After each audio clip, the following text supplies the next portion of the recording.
2015년 현충일 특별집회 새로운 부흥의 필요성 메시지 2 신성한 계시의 최고봉에 도달함 두 번째 새 예루살렘으로 완결되는 그리스도의 몸을 산출하기 위하여 생명과 본성과 표현에서 하나님이 됨 2주 1일 아침의 누림 에베소서 3장 9절 만물을 창조하신 하나님 속에 영원부터 감추어져 있던 비밀의 경륜이 무엇인지를 모든 사람에게 밝히어 1장 10절 때가 찰 때에 경륜을 위한 것입니다.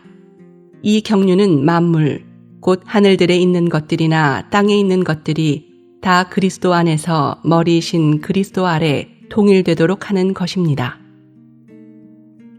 삼일 하나님은 하나의 마음의 갈망을 가지고 계십니다. 하나님은 그분의 마음의 갈망에 따라 영원한 경륜을 세우셨는데 그것은 사람을 신격에서는 아니지만 생명과 본성에서 그분과 똑같이 되게 하며 하나님 자신을 사람과 하나 되게 하고 사람을 하나님과 하나 되게 함으로써 그분의 표현이 확대되고 확장되어 하나님의 신성한 모든 속성들이 사람의 미덕들 안에서 표현되게 하는 것입니다. 오늘의 읽을 말씀 신약의 주요 내용은 삼일 하나님께서 그분의 큰 기쁨에 따른 영원한 경륜을 갖고 계시며 이 경륜은 그분께서 선택받고 구속받은 사람들 안으로 그분의 생명과 본성이 있어서 그분 자신을 분배하시는 것입니다.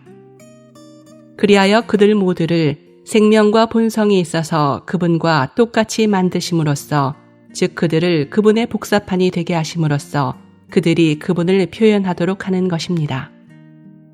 이 단체적인 표현은 새 예루살렘으로 완결될 것입니다.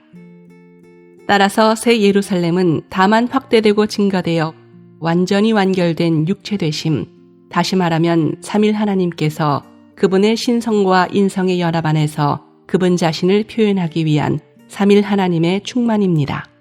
이것이 신약의 내용입니다.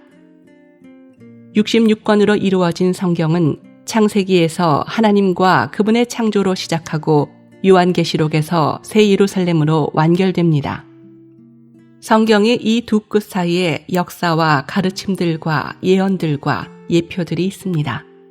그러나 만일 우리가 성경을 이러한 것들에 따라서만 이해한다면 우리는 여전히 성경을 알지 못하는 것입니다. 우리는 하나님의 영원한 경륜을 보아야 합니다. 하나님의 경륜은 바로 하나님의 마음이 갈망하는 그분의 영원한 의도로서 신성한 삼일성 안에서 그분 자신을 아버지로서 아들 안에서 그 영에 의해 그분의 선택된 백성 안으로 분배하시어 그들의 생명과 본성이 되게 하심으로 그분의 충만과 표현을 위해 그분과 똑같이 되게 하시는 것입니다.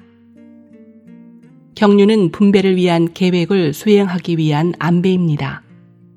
하나님의 경륜은 하나님의 계획이나 하나님의 안배이며 이것은 하나님께서 그분 자신의 요소와 생명과 본성과 속성들 그리고 그분께서 성취하시고 달성하신 모든 것을 그분의 선택된 백성 안에 분배하심으로 그들이 신성한 근원에서 나온 신성한 요소 안에 있는 신성한 본질로 조성됨으로써 재건축되어 무언가 신성한 존재가 되도록 하는 것입니다.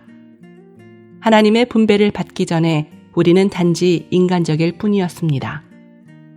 하나님께서 신성한 조성체로 우리를 재건축하신 후에 우리는 주 예수님처럼 신성하게 인간적이고 인간적으로 신성하게 되었습니다. 육체되심 전에 그리스도는 다만 신성하셨지만 육체되심 후에 그분은 하나님 사람, 곧 신성한 본성을 지닌 사람이 되셨습니다. 지금 그분은 신성하게 인간적이시고 인간적으로 신성하십니다. 그리스도에 의해 거듭난 후에 우리는 그분의 일부분이 되었으며 이제 우리는 그분과 똑같이 신성하게 인간적이고 인간적으로 신성합니다. 에베소서 1장 5절은 하나님께서 그분의 뜻의 기쁨을 따라 우리를 미리 정하셔서 아들의 자격을 얻게 하셨다고 말합니다. 아들의 자격을 얻게 하셨다는 말은 우리를 아들들로 만드시는 것을 의미합니다. 하나님은 우리가 그분의 큰 기쁨을 따라 그분의 아들들이 되도록 창세전에 우리를 미리 정하시고 표시해 두셨습니다. 에베소서 1장 9절 또한 하나님의 기쁨에 대해 말합니다. 이 기쁨은 하나님께서 그분 자신 안에서 미리 목적하신 것입니다. 하나님은 성취하고자 하시는 어떤 계획을 세우셨고 이 계획은 새 예루살렘으로 완결되는 그리스도의 몸인 교회를 갖는 것입니다. 우리는 에베소서에 있는 이 한 구절을 이해하기 위하여 성경 전체가 필요합니다. 하나님의 큰 기쁨은 우리를 그분의 아들들이 되게 하는 것이며 결국 이 모든 아들들은 궁극적으로 새 예루살렘으로 완결됩니다. 우리는 이러한 항목들, 곧 첫째로 하나님께서 우리를 사랑하신 것, 둘째로 하나님께서 큰 기쁨을 갖고 계신 것을 잊어서는 안 됩니다. 성경의 계시에 따르면 하나님의 큰 기쁨은 많은 아들들을 갖는 것이며 이 많은 아들들이 새 예루살렘으로 완결되는 것입니다.